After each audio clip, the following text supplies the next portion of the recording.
Oh, man.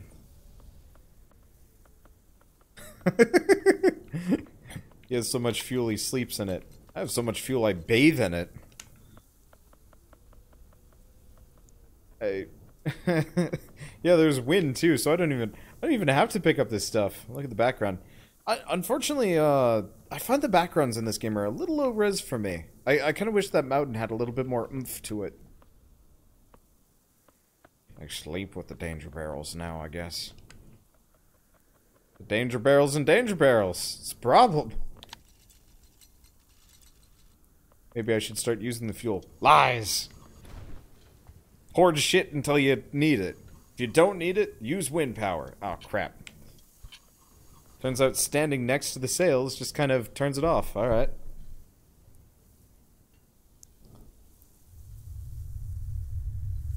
Oh, motherfucker.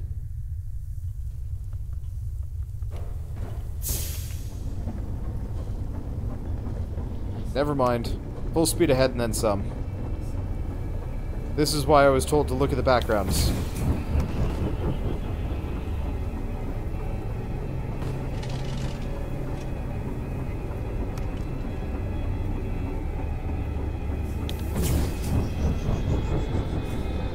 That's why they gave us so much fuel.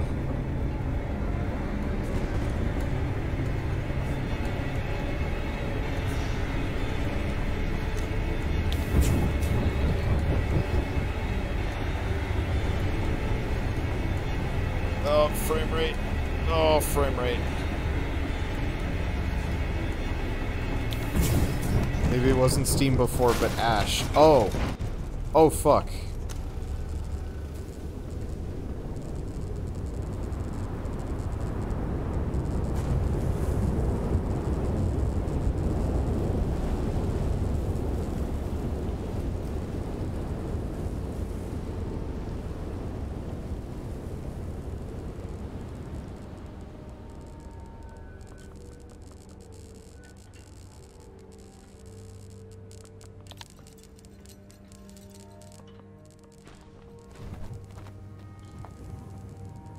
Huh.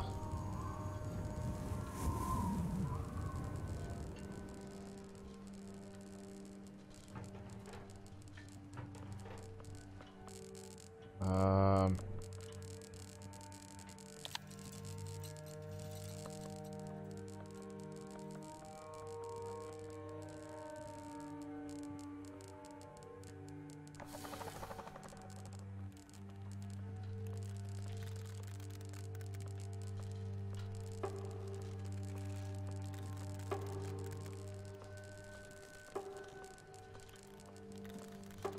Well, I'm glad I didn't leave anything in the butt.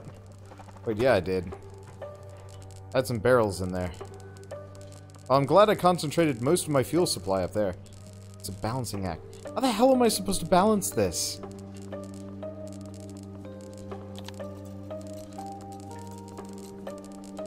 All my shit is up here.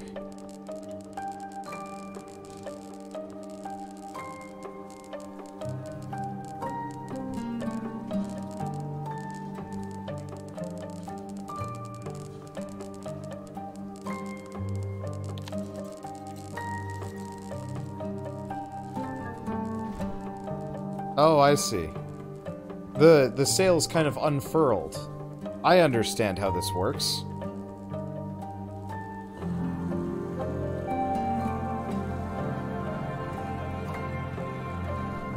This is real weird. It's not a balancing act inside, it's a balancing act of... Well, this is actually kind of how I thought the entire game was going to be. To some degree.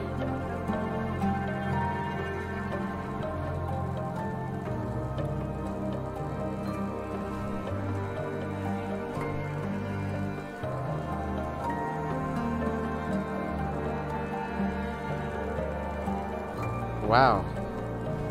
Everybody died here.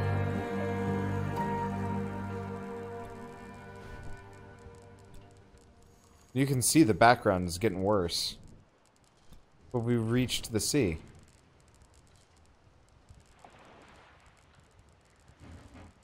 Finally.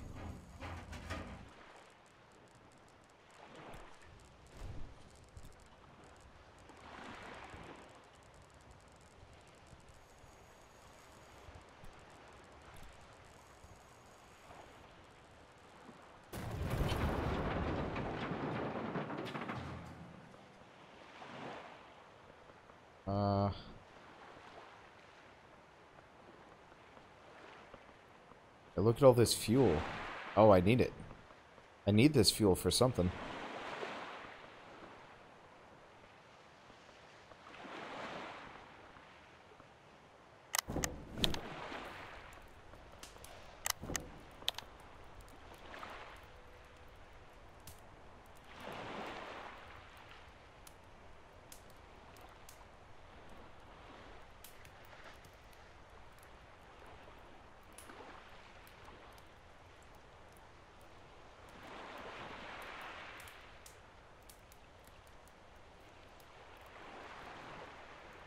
Yeah, it's a signal fire of sorts.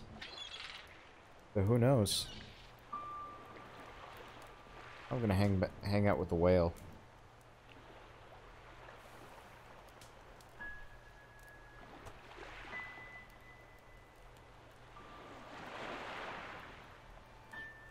The water's rising. Uh-oh.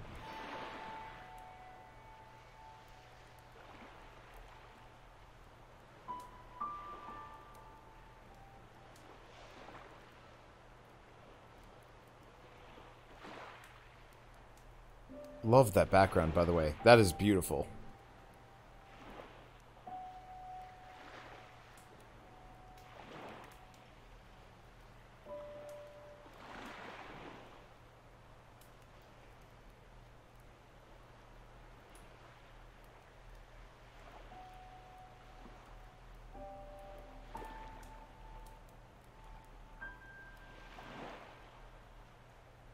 This is bittersweet and bleak. I was kind of hoping the vehicle would actually have like some kind of water conversion. Like, how rad would it be if we actually had kept going for a while longer? Sailed across the sea? I don't know. This is one of those endings where I'm just kind of... I'm not going to say at a loss for words. I could say words, I just don't want to.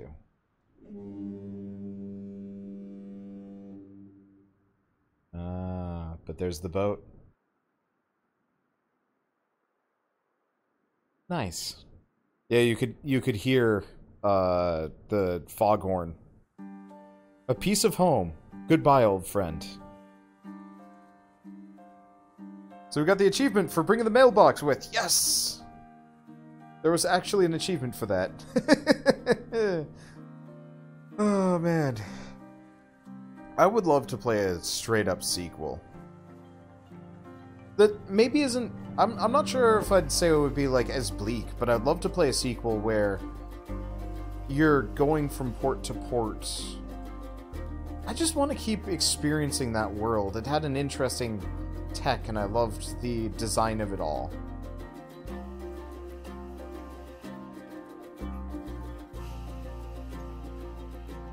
I love the music. Except for the radio. The radio sucked, because... Flugelhorn! I think that's the first time I've ever actually seen Flugelhorn outside of South Park. Wild! But yeah, unfortunately the radio stations were copyright claimed. It's too late for me to delete it because I didn't catch it within the first hour, which sucks. Oh well.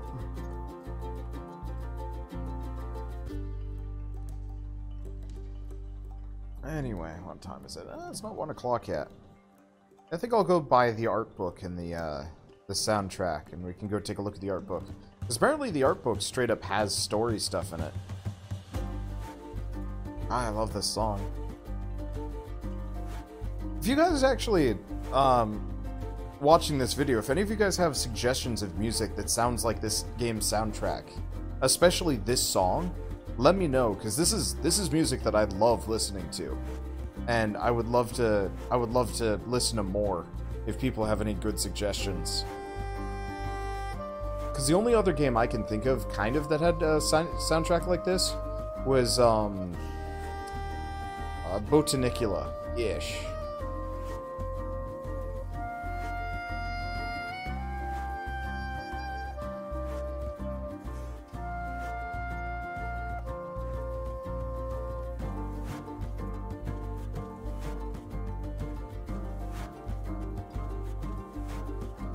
I love this. It's a super rough, like, visual style for these sketches, but I follow a ton of artists that use this style. Just the kind of almost silhouettes. Nice use of value, that they always tend to be a little bit on dark and obviously low on detail. But it gets this really beautiful,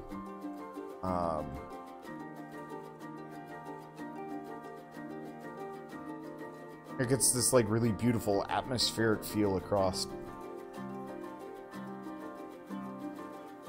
I don't know. And it seems like this game got a fair amount of critical success from what I've heard. So, for Lucky, we'll actually, I don't know if we're gonna get a sequel, but I'd love to see these guys make another game. Hopefully, they keep going with the atmospheric, like, the atmospheric experience, as opposed to, something more... Not concrete. Concrete is the wrong word, but, like... Oh, what game was it?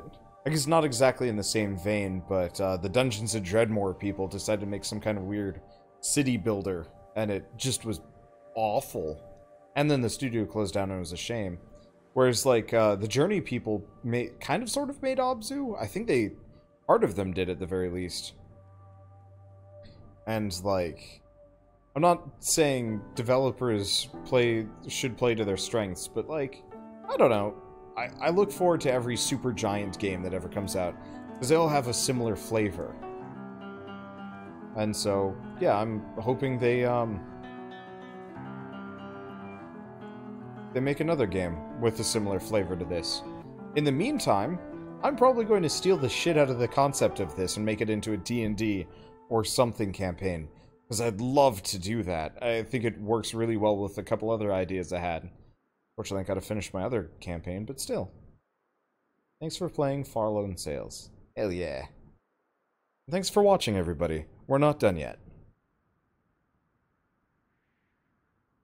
We're almost done.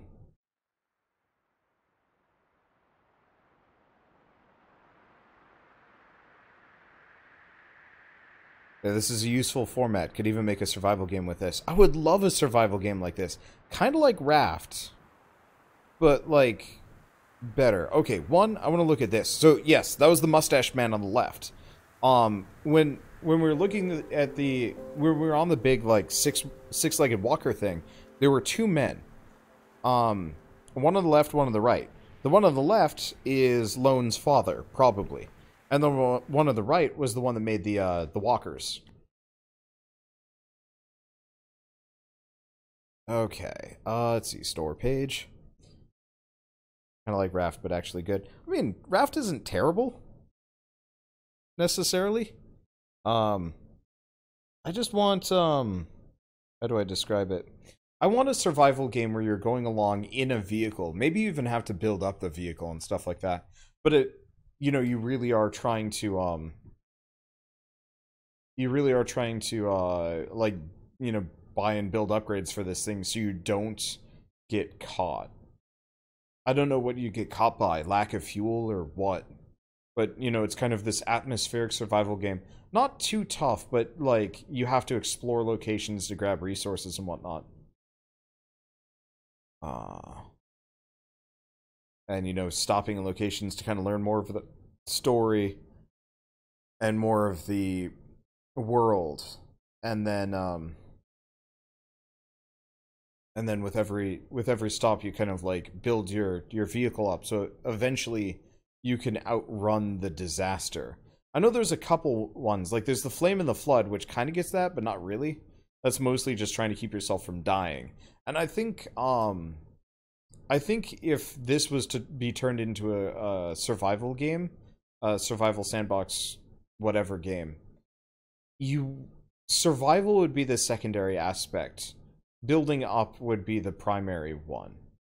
You know, too many of the survival games are like, how do you keep yourself fed? Or they just ignore that completely. And I want that to be kind of like on the low priority compared to the, like, yeah, maybe it's...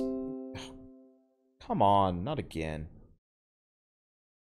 My internet just doesn't want to work tonight. Alright. Okay, so the last thing I said was, I think if this was turned into a survival game. Yeah, so, lost stream connection again, which is kind of annoying. But I think if this game was to be turned into a survival game, you'd want survival aspects, you know, feeding yourself, so on and so forth. But I really think it would be more about keeping, like, maintaining your ship and upgrading it. So that you can avoid the danger, the disaster. You know, maybe it's a volcano thing, maybe it's some kind of crazy winter. Something like that, because it would be so rad to have one of these games where your main goal is, yeah, you have to keep yourself fed and stuff like that. But your secondary, your main goal is to not die, so feeding yourself, whatever. But your real main goal is to build up, like, a nice, functional vessel and then escape. And so, like, I was playing Raft right before Far Lone Sails today, and you're just kind of on a raft, and occasionally there's a shark that nibbles on you, and eventually you find, like, a radio tower. And that's effectively the game. But no, I'd want a survival game that almost has kind of a built-in time limit. It's forgiving, but it's meant to kind of drive you forward instead, and then eventually you've escaped, you've made it, you've survived. And maybe a game keeps going there, maybe not. This War of Mine with a vehicle maintenance upgrade system. Yeah, kind of, but less bleak. This War of Mine likes to make you feel like a monster. And I want a game that doesn't make you feel like a monster, but has that kind of feeling of, like, grunge. Survival grunge, maybe? We'll see. Anyway, now that I've got that thought out of the way, let's look at the art book. Preface. When I first saw one of the early key visuals of Far in the summer of 2015, what struck me most was its iconic power combined with its stunning portrayal of a harsh nature. Far, for me, has always been a piece of art that I wanted to explore. It is deeply poetic and focuses on atmosphere rather than mechanics. It opens the medium of video games, that was just me dropping my controller, to a wider audience without neglecting its gaming culture heritage. Far's greatest achievement is that it makes the player think about his place in the world and how nature and technology shape not only each and every one of us, but the environment we are part of. There are undeniably some rough edges in Far, but that's part of its wild beauty and what makes it so unique. We hope that the art of Far will inspire you as much as it inspired us. Happy sailing. Benjamin Fell, Munich, 2018.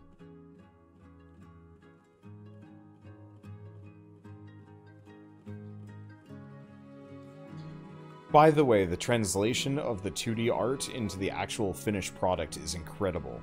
Like, this is practically one for one. Which is real cool. Most games, usually the concept art does not look like the finished product. So character. Cast into a broken world devoid of purpose, little of her remained unshattered. Her past buried beneath sand and rubble. Shredded canvas must suffice as Lone Hendrickson sets her sails. Character's arms were dropped in favor of simplified animations. As the character is displayed very small on the screen, the shape and colors had to be easily recognizable. Outfit is inspired by typical sailors' oilskins. Oh, really? I guess it makes total sense, yeah. Some sketches have figured out how other people would possibly look, but they never made it into the game. Kind of what she would look like. Yeah, too far. Okay, Tale of Ambitions. Efforts and Regrets. The tale of two Hendrickson brothers. The brothers, Lone's father and her uncle, were heavily involved in the creation of most of the modern vehicles and buildings in the game. Several different types can be found in the game world. So, yeah, the car, these things. I think we saw a couple of these. The early walkers, and then the big walkers. In-game billboards and posters advertising new settlements and inventions. Blue Isles, a fresh start. We build our future. The logo of Hendrickson and Sons, the company of the two brothers. Vehicles. The time for this type of vehicles passed as quickly as it came, it had come. The promise of commercial success washed away with the great falling tide. a symbol for the downfall of family and business, and yet the only hope that remained for loan. Let's see. The design of the vehicle is one of the most important tasks, go figure. Early in the concept phase, it needed to be appealing and innovative, yet functional for the game mechanics. Early prototypes had some sort of legs instead of wheels. Ugh, that would have been rough with legs. The vehicle was meant to combine characteristics of a machine and some kind of beast. Later vehicle concepts played with the idea to build or repair it step by step, during the progression of the game. This was discarded, so the player could enjoy most of the functions early in the game, especially the sail. I still never really felt like I got to appreciate the sail as much as I wanted to. Like, I want some of these crazy sails. How rad would that have been? Let's see. This vehicle version with legs is the final concept before the first 3D model was created. How awkward would that have been? If it had, like, skis or something, that would be kind of cool. The blue one looks cool. Oh, yeah, these look rad. I didn't even look at these. But yeah, I love this, like, concept art, like, black, sketchy silhouette look. A lot of concept artists do this. And it looks really, really cool. The vehicle, called an locomotive, kept changing quite a bit during development. Each room has a function, needed to be easily accessible. A lot of information had to be displayed about the interior. I liked the little odometer. I liked, they did a really good job of filling it out, making each room kind of fun. Let's see, so we already know about these: odometer, crew cabin, weather vane. Let's see, 3D models. I will admit, I don't care too much about 3D models. I should, because I should learn how to do 3D. Wow, that's actually a really low poly. The big wheel, of course, is much, much tougher, but still. Concepts of different vehicles built by Lone's uncle. The smaller ones are modular cargo transport vehicles. The massive vehicle on legs was called a land cruiser during development. In the game, the player will pass by the wreckage of the first land cruiser that crashed on its maiden voyage. An early concept for the land cruiser interior, practically a large moving level within the game. The puzzles found here share similarities with the driving and fueling mechanics of the locomotive. It was a great challenge to design this enormous model with areas for both player character and player vehicle. It's a world, once a thriving place, home to an industrious maritime people, struck not by sudden disaster but relentless creeping change, its inhabitants unable or unwilling to adapt, their fate forced by nature. The house Lone grew up and lived in until her father's death, which marks the start of the game. The house was partly used as a workshop by her father, till the space became too small. Over the years it got damaged by several storms. Concepts of a mountain range with volcanic activity. Different rough sketches and the final design for the rope bridge and the rough terrain. Concepts of a ruined swamp, industrial and housing area. I will admit, I might go through this a little bit fast. If you guys want to look at these, you should probably pause these as we go by. Also, the art book is like $2, maybe $3, give or take. Concepts of an abandoned industrial area with railroad connection. I guess I should slow these down a little bit. Sorry. I tend to take in visual information fast, and since I own this, it's super easy to get back to. But no, I should probably slow it down as we go by. It's not like I'm in any hurry. Let's see. Wonder you should play Sunless Sea after this. I might actually. I was watching Mandalore Gaming's review on it, and I got bored of it in the first 5-10 hours or something, give or take.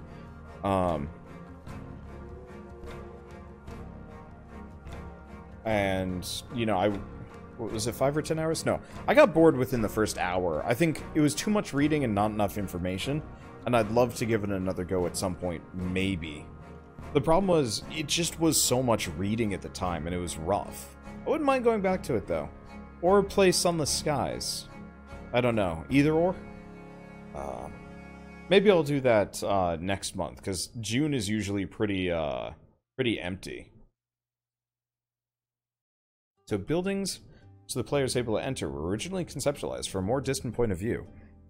The option to zoom in and out was only added later during development. As a result, later versions of these buildings had to be much more detailed. A few miscellaneous building concepts.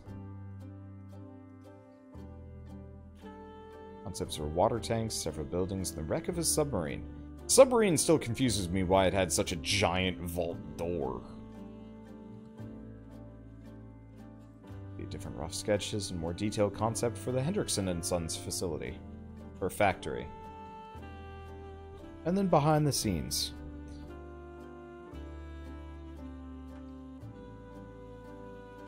Yeah, these guys did a wonderful job with it.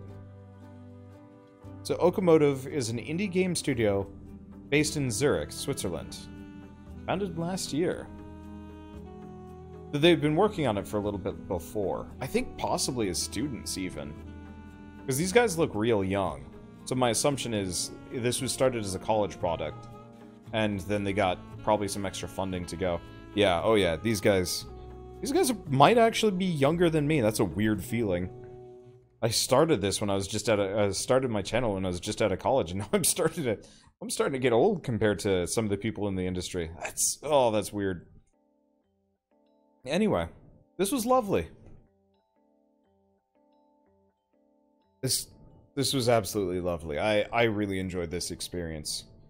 So thank you so much, Okomotive, for sending me this game. I think I just asked for it, and they just kind of impartially gave it to me. But still, credit to them, and thanks so much. And I guess with this, thanks everybody for watching. I'll see you guys next time. Buy the game. It was good. It deserves it. They deserve it.